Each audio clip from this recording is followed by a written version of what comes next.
Oh yeah, with great power comes great responsibility, and yeah, that is a very influential position that you have there.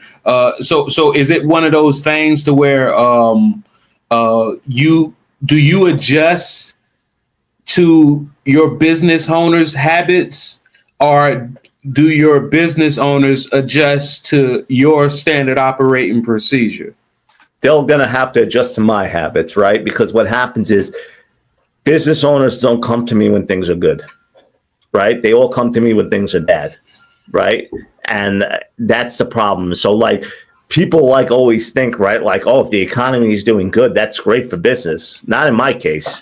The economy is doing good and people are spending money and doing well. They kind of go without, and they kind of think like, I don't need an account. I'm doing well enough, right? One of the biggest misconceptions in business is that business owners operate at a level where if I can make payroll and I can pay myself, I'm doing okay.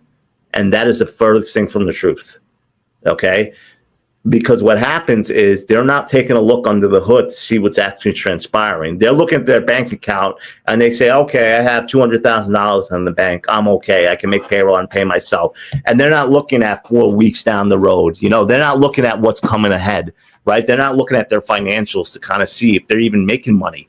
You know, they're just looking to see if their bank account says positive, you know, and then when they take a look under the hood, and what happens is when they come to us, when they start to see that cash balance going low, and they can't pay themselves the salary that they want to anymore. And they're saying, what's happening right now? Why isn't this working anymore?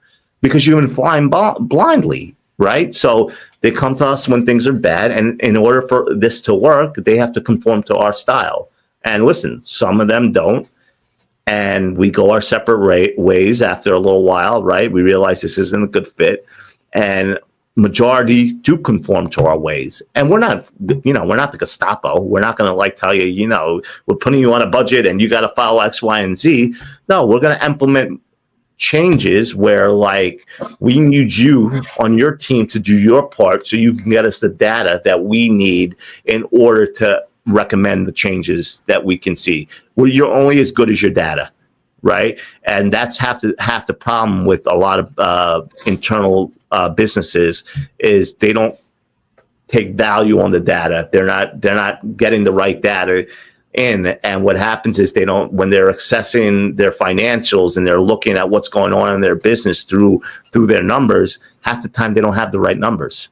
And I tell you that because when I get a client and I say, okay, give me your QuickBooks, right? Or give me whatever accounting system you're using. Let me take a look at your books. And when I take a look at their books, they're awful. I have clients where they say, oh, how long is it going to take me to get onboarded? You know, where we're fully operating 4 to 6 months sometimes. That's like average because they just come to us with such terrible books. And I'm like, how did you operate your business this long? You know? And then once we get them under control, it's like, you know, it's like on autopilot because we're not doing manual. We work smart, not hard here. You know what I mean? We automate as much as we can, and we're not doing. When I say that, we're not doing redundant work, meaning like data entry, doing manual reconciliations, right? Like manually inputting bills, like stuff that takes hours and hours. That stuff takes away from me giving you the value that you need, right? So as much as I leverage technology, I will find the next best thing when it comes to technology, utilize that, and then that way I could spend all my time accessing my clients' needs and getting all the correct data through this technology and providing them with, you know, great service, you know, that will keep them going for years ahead.